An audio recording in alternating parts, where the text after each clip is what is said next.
అంతకు మించి ఒక్క మాట ఎక్కువ మాట్లాడితే నీ నాలుక చీరేస్తాను. ఎప్పుడైనా అనిపించుకున్నా నీ ముఖంకి మీ నాన్న దుబాయ్కి వచ్చిండు, ఒక్క చాక్లెట్ అన్న ఇచ్చినవా?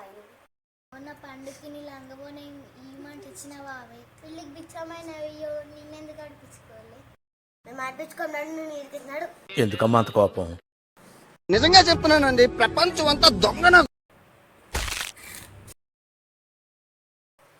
అబ్బా పోలీ, దాని దగ్గర 500 ఉన్నాయి. అబ్బా దాన్ని ఉట్టిగా తిట్టినామే మనం. అబ్బా దాన్ని ఎట్లా నన్ను ఆటించుకోవాలి? మనకు గొనిస్తుంది, దానికి ఏదో ఒకటి పెక్కియాలి. ఏ జోక్ కండమే నమ్మినవావే. ఆపింక నీ సొల్లు. మా అందరికి బాగా ఇష్టమే. నువ్వు లేకుండా ఎప్పుడైనా ఆడుకుందామావే, నీకోసం ప్రాణాలని ఇస్తామే. అవును, నేను నిజంగా అనుకొని మస్తు ఫీల్ అయినా. ఏ చాక్లెట్స్ కనుక రాపోయే.